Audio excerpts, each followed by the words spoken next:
Nacho, ¿se sigue viendo Europa lejos desde estas poblaciones en la periferia de, de- de Bruselas?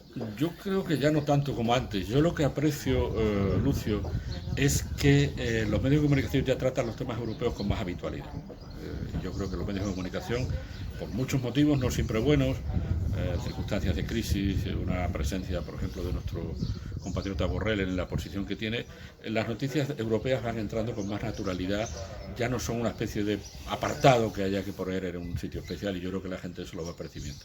Tenemos una campaña electoral dentro de nada en la cual otra vez los ciudadanos se tendrán que reenganchar con la información europea.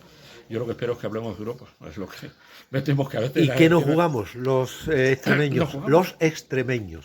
nos jugamos muchísimo. Somos una región todavía con un importante peso de lo rural, no solo del agrario, de lo rural en general. Somos una región en un extremo, en una periferia. Aquí siempre hubo una sensación de cercanía con Europa porque fuimos muy conscientes, en los años 80, años 90, de la importancia de los fondos europeos para construir la infraestructura de esta sociedad y de esta región.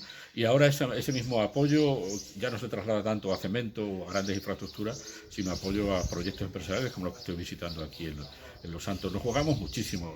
A veces yo pienso cómo podemos demostrar a la gente que casi todo lo que pasa en su día a día hay una decisión europea detrás. Cosas desde las más enormes como los fondos Next Generation o como el que Europa está entrando en hacer defensa, que no era algo previsible, o que Europa haya producido investigación y producido y distribuido vacunas, cosas que no eran previsibles, hasta, por ejemplo, nuestra pelea porque solo hay un cargador único para los móviles. Desde las cosas más pequeñas a las cosas más grandes, la Unión Europea está mezclada en casi todo lo que hacemos en nuestro día a día, y es bueno que ahora en la campaña próxima se ponga de relieve y los ciudadanos puedan tener unos días para debatir sobre Europa. Nacho, los agricultores siempre piensan que se les fastidia desde Europa. Luego después resulta que las PAC son buenas para los agricultores, pero ahora están de uñas.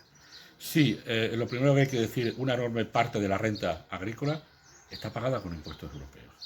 Todos tenemos que ser conscientes de que nuestros agricultores reciben una parte de su renta de los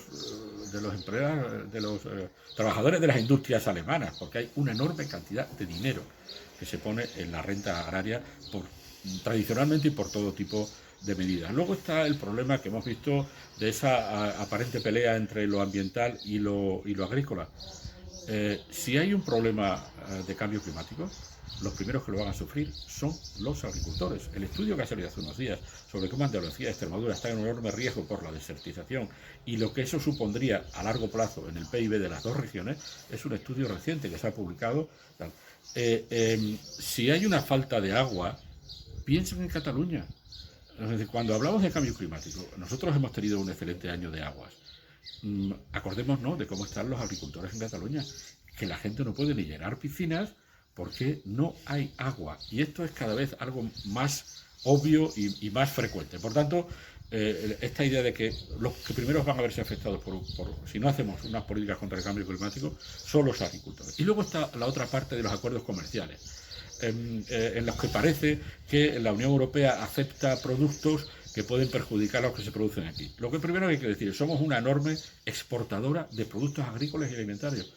Europa tiene que exportar porque si no exportáramos, se caerían todos los precios, porque producimos muchísimo más de lo que consumimos. Y cuando nosotros hacemos un acuerdo comercial, por ejemplo, el que hay con Mercosur, es un acuerdo comercial, no es un acuerdo agrario. Y si el que hace vino tiene 500 millones más, 500 millones de personas más de posibles clientes, necesitará uva para hacer vino. Esto es una cadena en la que no podemos fijarnos solo en un tramo, lo agrícola, porque podemos producir, por ejemplo, podemos decir que no se importe uva de otros sitios, pero si los productores que hacen vino aquí compran menos uva, los agricultores tienen menos renta.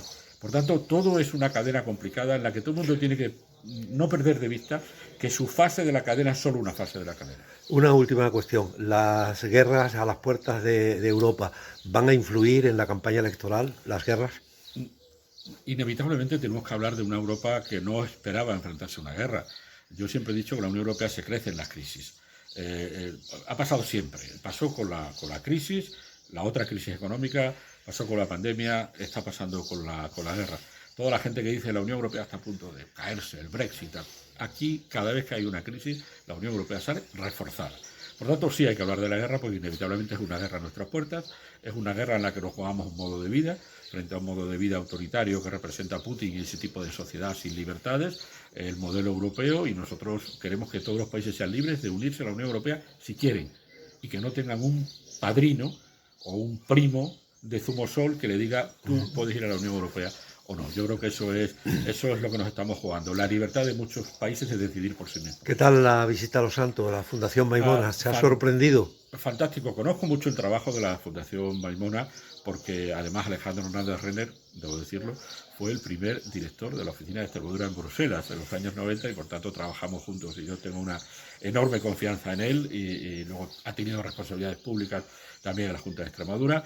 La Fundación Maimona y Diego han sido un elemento esencial para poner a Los Santos en un mapa de la innovación después del periodo que conocéis, de la caída de población, como tantos sitios de Extremadura, el cierre de la empresa Aslan. Bueno, yo creo que esta nueva economía que está impulsando la Fundación Maimona es lo que se necesita ahora, y está perfectamente en línea con lo que quiere hacer la Unión Europea en las zonas rurales. Por tanto, felicidades a Los Santos por tener a tanta gente aquí haciendo cosas muy innovadoras. Muchas gracias, Nacho. Un saludo. Nacho.